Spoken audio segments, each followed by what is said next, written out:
you guys can hear me, I should actually probably turn the sound down just a little bit on this game.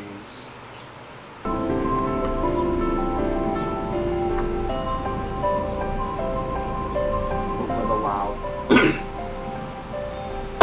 Forgive the clearing of throat. I seem to be getting sick. But anyway, this is Our Darker Purpose. It's a Kickstarter project that actually still needs some funding. It's about $14,000 off. Not entirely sure of the percentile there. I didn't check before starting this video. But this is a pre-alpha gameplay footage of the game that was recently released, I believe, 3 or 4 days ago. But I've been watching the press demo releases, and this is a little bit more updated. Certain videos haven't had the class schedule unlocked yet, and I also know that the vending machine's been added to this game along with the tutorial to show you how to play the game. I've played through this several times, so you'll notice that I've got the perks unlocked down here, or the class lessons, I guess they're called. I actually haven't attempted tougher hall demonstration because the easier one has been tough enough for me to handle, but it's pretty good so far. I played it maybe 3 or 4 runs yesterday.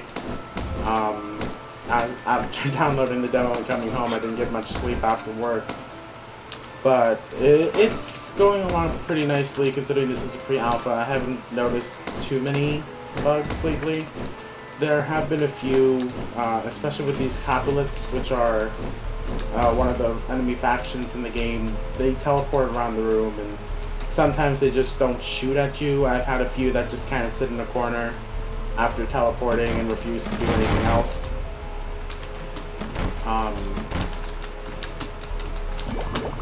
It's pretty impressive how difficult it can be to focus on gameplay while trying to talk, but I'm gonna see if I can actually make an appropriate commentary because I'm not actually very good at this stuff.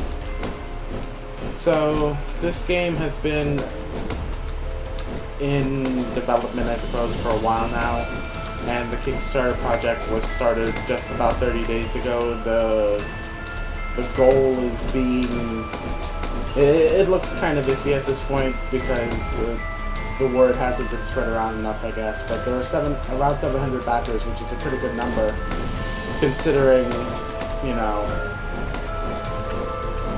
this is a relatively small team, but it's a really kind of amazing game so far. And I know a lot of other teams are more well-known, and this one has been kind of getting the word out pretty nicely. They've been getting a lot of press release information. I know Rock, Paper, Shotgun has information. This isn't... the Jace Hall show has interviewed them. That's pretty good. But let's see, this game is kind of a combination of the gameplay of roguelikes like The Binding of Isaac, FTL, Dungeons & Dreadmore, all those awesome indie games, with the aesthetic of Tim Burton meets Don't Starve, and the leveling system of... I suppose? Actually, I don't really know what kind of... I've seen this sort of... as you saw earlier, as soon as I leveled, I was given a choice between 2 different skills that I could permanently unlock through a playthrough. But I can't remember what that reminds me of at this moment. I know I've seen it somewhere before, but I'm sure it'll come to me eventually. I feel like I've seen it before, at least. Playing a lot of games, it's very hard to not notice similarities between 2 different games. But this game does differentiate itself in many ways. One of the ways is that this is a lot more difficult than I remember The Binding of Isaac being. I mean, after a few playthroughs, I got into the groove of The Binding of Isaac. With this game, I'm still really iffy if I'm going to be able to do the tougher hall demonstration, because the easier one has been giving me some trouble. Especially with these things and rooms filled with these things. Like, these things are terrible to try and avoid. I'm horrible at doing it. Those spike ball things, you can't destroy them, and they just kind of roll around the room and bounce. So that's one thing. Another thing that differentiates itself is, unlike a lot of roguelikes that just kind of have permadeath, and you don't really feel like you progressed any or learned anything from it, you can unlock permanent class lessons at the start screen before you begin the game and equip them, and those will be the ones that you take through your playthrough.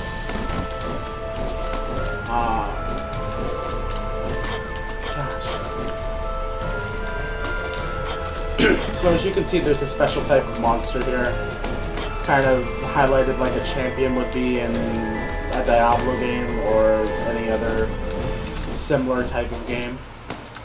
And they have special attacks, they'll have more health, they'll have a special name, the Candy Courtesan.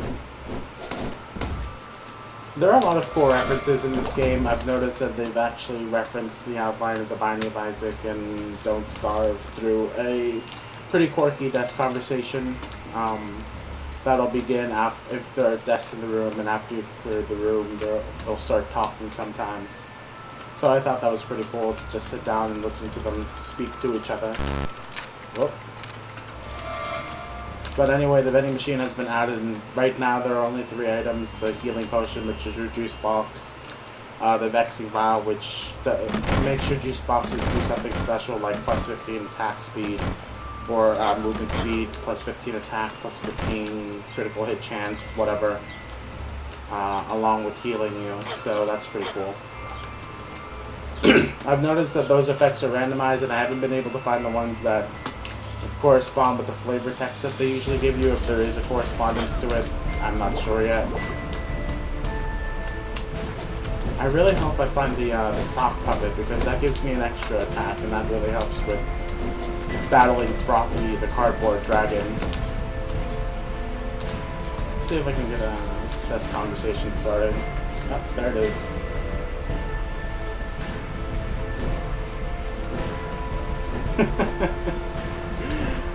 Oh goodness. Some of these desk conversations are really pretty strong in the final boss.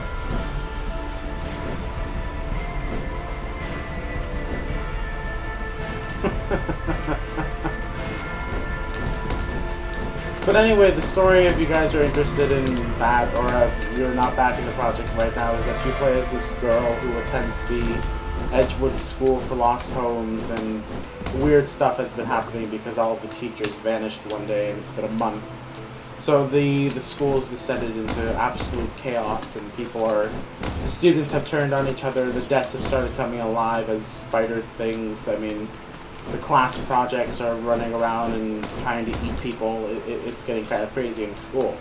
So Cordy has decided that because her teacher actually brought her to the orphanage and kind of raised her as his own, she's going to go to the administrative office at the very top floor of the school, having to battle her way through all of the perils and dangers of Edgewood, including these spike rolling balls. I'm looking at the factions. There's the Woundworts, the Capulets, and I believe they're called the Brogs, along with the Vidlets, the Vidleys, which are a animal faction, the school's pets that have started cleaning the halls for their own as well. So I just picked up first I'll level up, but I also picked up an item that makes my juice boxes do something special. So when I heal, I'm going to get an extra little bonus for a little bit of time after using a juice box. And I suppose I'm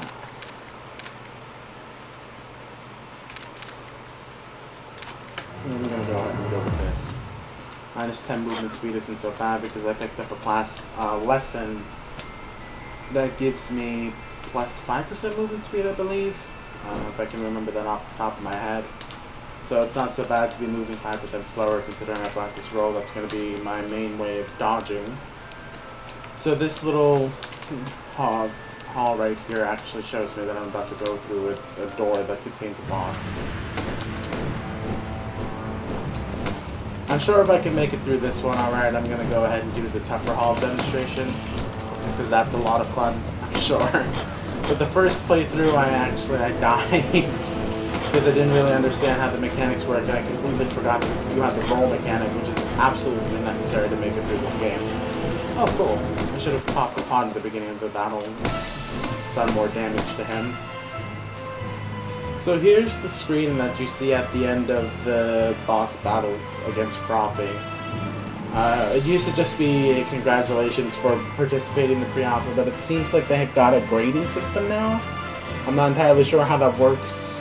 I haven't read much about that, except for it's supposed to be some sort of rewarding um, system for the people who can do speed runs and expert players that don't take any damage, etc., etc. I'm gonna hope that this game releases so that it gets explained more in detail. But I was able to survive through that, and I can buy the last item. But as you see, you only get 3 periods in each of the 5 elective or 5 categories of class lessons. So, I mean, as far as the demo goes, there aren't many unlocked. But this gives me a good idea of what I'm looking at as far as the demo. Well, as far as the gameplay and what I can be looking forward to boost my character through numerous playthroughs. There might be a bit of a grind factor for those of you that, you know, are having difficulty progressing to the very top floor. But in this game, I can tell you right now, it's actually pretty difficult, but I absolutely adore it. So I'm going to attempt to go through the tougher hall of demonstration and see if I can survive this one. I attempted it after maybe 2 or 3 playthroughs of the easier hall of demonstration, and I was absolutely crushed because it's just that much harder. And my luck to find out that the first enemies I'm fighting are the globe-throwing wound warts that just kind of sit in one space and throw these gigantic globes that track onto you. Oh my goodness. But there were 3 of them in the room, and I got hit with one. I think it took off a chunk of 25 HP. I died almost instantly because I wasn't expecting that, and I didn't know how to dodge all 3 of them. So hopefully I'm going to do better this time now that I'm a little bit more experienced and, you know, not die. Hopefully those bonuses that I picked up from the class lessons are going to help me out a little bit. Another thing that differentiates this game is the light radius. As you can see, you can't view the entire room. You can only see a small portion of it. Jeez, this thing's damage. Oh my, oh my, oh my. Yeah, I'm dead. Whoa! So I got a little bit greedy there trying to pick up the coins, and it wasn't exactly worth my life. So we're gonna try that again, just once more, because I'm absolutely loving this game. So what makes this even more difficult is that I can't see where I'm being shot from 90% of the time unless I were to venture further into the room to see all of the hazards. And it's not even just enemy hazards that I have to deal with, it's the environmental hazards like these balls and the walls shooting chalk explosions at me or whatever those are. It's some sort of chalk thing. And then, of course, there were those electric statues that I displayed in one of the other rooms, and those things can be a pain to dodge if I've got 6 or 7 of them in a row. Trying to find a way through them.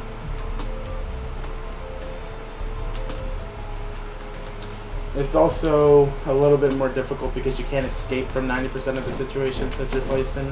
Well, actually 100% because the doors close behind you as you enter a classroom. So I can't exactly just roll out of here if I felt like it. I'm gonna either face my enemies or die trying.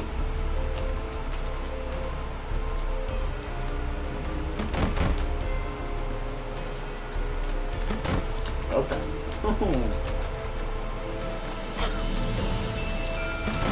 So it's official that if the official game ever releases, 90% of my deaths are going to belong to these spiked balls. Because I can't seem to dodge them worth my life.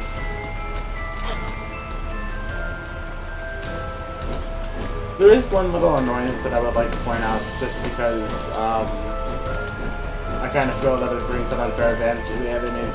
Coming through a door, you don't exactly know what you're going to be facing, and I've literally rolled into doors where a spiked ball was sitting at the door and there was no way to dodge it until after coming through the door, so that was kind of inconvenient for me to have taken 17 damage. I don't remember if it was through the Temper Hall demonstration, one of the run-throughs I attempted there, or if it was in the easier hall demonstration, but I took a good amount of damage because the spike ball was just sitting there and I couldn't react to it because it was at the door waiting for me to come through.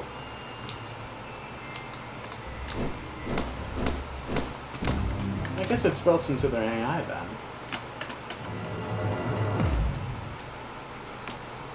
to have to dodge your attacks before actually throwing one.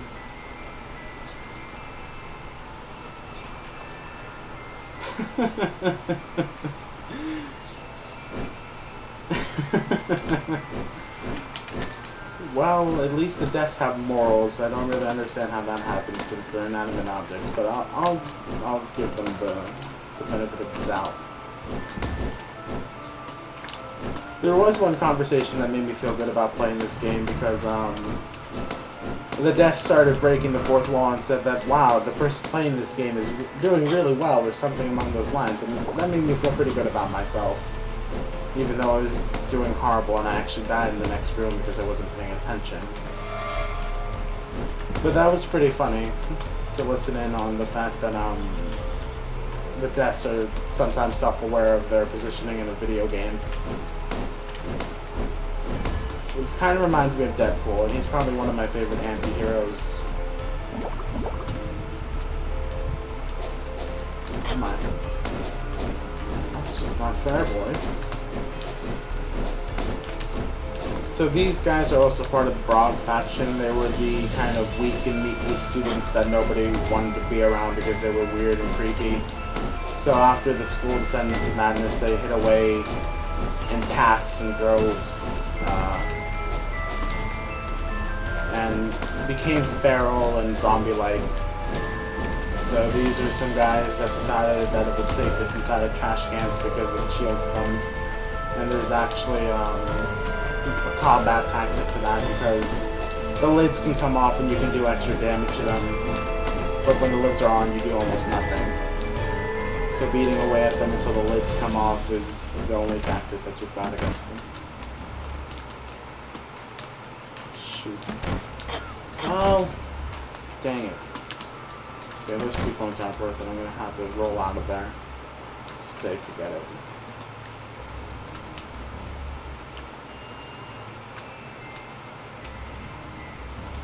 I don't really know what else I can point out other than this. This is actually really a lot more difficult than I had originally imagined. Watching the demos, I didn't think it was going to be that hard, but after, well, I'm going to die.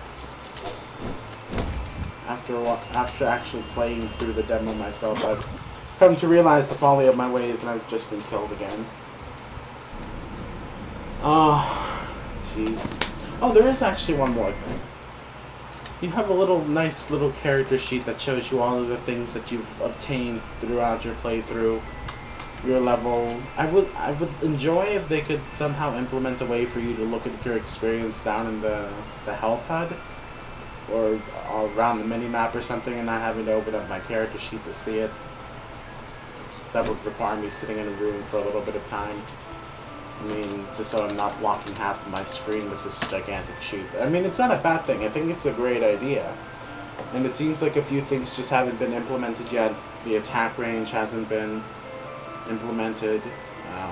I'm not entirely sure what that's going to mean, if I can just sit across the room and snipe against enemies that have melee attacks or whatever. Hopefully, we'll find out. But it's a nice little overview of what you're looking at as far as your character goes. And it can help you decide on how to go through rooms. Like if you're ascending through a level full of Brogs, you're not going to want something that slows your movement speed by 30% and gives you like 50 health, because they're just going to pound away at you forever.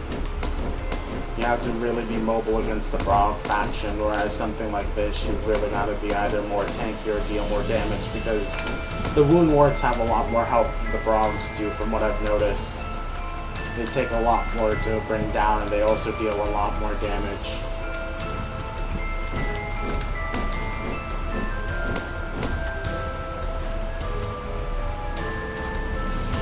Right now, I think my favorite faction would have to be the Capulets.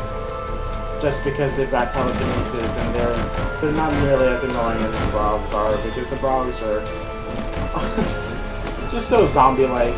They're so single-minded in their actions, and this one just got stuck behind this corner, trying to chase after me. Did I mention the red ones have a speed buff, so they can actually catch up to me if I'm not rolling away from them? The roll is a nice little mechanic that helps you remain mobile. So I'm not dying because I mistimed a step to the left or something, unless I misrolled to the left instead. In which case, that's kind of on my fault anyway. It also helps traverse the larger rooms, because some of these rooms do actually get pretty big. I really have nothing else to say. I'm just gonna shut up and play for a little bit and see if I can survive this playthrough. I lose movement speed either way, but I gain defense. Oh, I don't like the trade-off.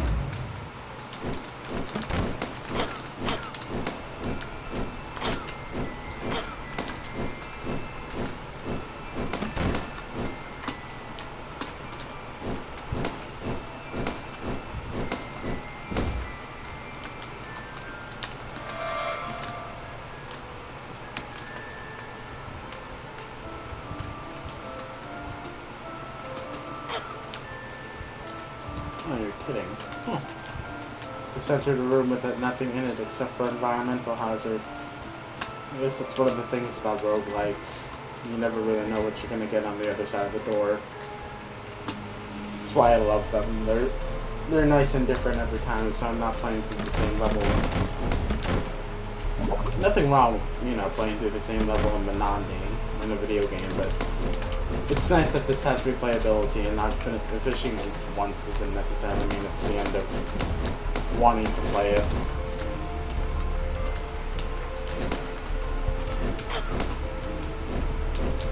I'm not really entirely sure if there's anything else I can point out. I mean, shout out to the developers and everyone else who has put this on their YouTube channel or interviewed the developers, because this is a really awesome game so far, and I'm really hoping that it reaches the light of day, because it really deserves it.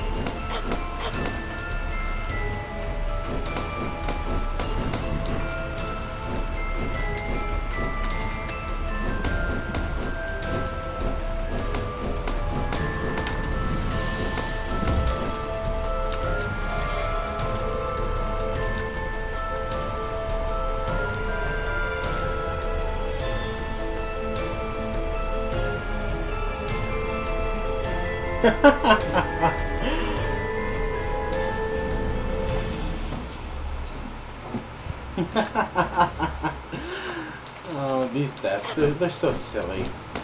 They're so silly.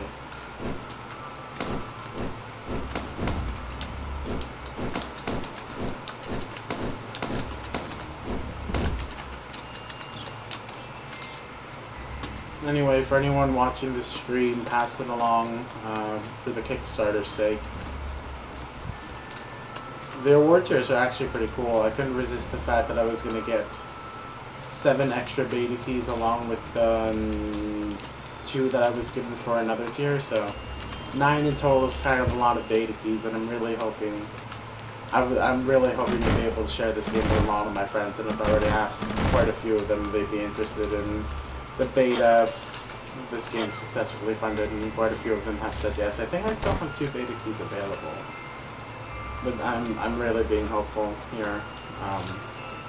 It's got 3 days left, guys. We need to get this thing funded. Okay.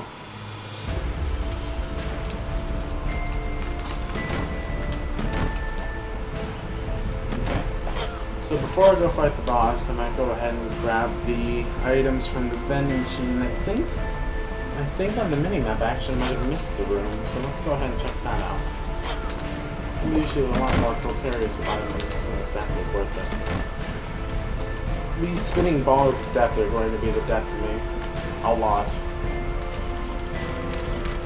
So let's go ahead and get the mirror and grab another juice box, and let's go fight the boss. I didn't show this off the last time, actually, and I kind of feel bad that I didn't, but I'm going to go ahead and use it now. With some of these projectiles that... Oh wow, I couldn't even see my own...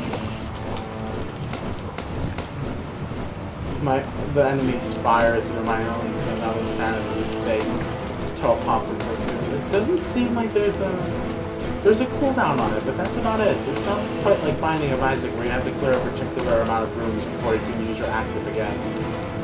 So that's nice. Let's go ahead and spawn it on him. does a nice amount of damage, and it respawns every 7 seconds, so I guess I'll have to spam it in order to beat Frothy, because I'm doing almost no damage this playthrough. I didn't pick up the Yorick Skull, so that's a problem for me. I have to say, the music is actually, it's genius. I love it. I love the music in this game. It's really good. So, shout out to the creator of the music. I can't remember the name off the top of my head, but he is actually quite impressive. If you have the time, his information is linked on the updates and on the Kickstarter page as well, so cheers.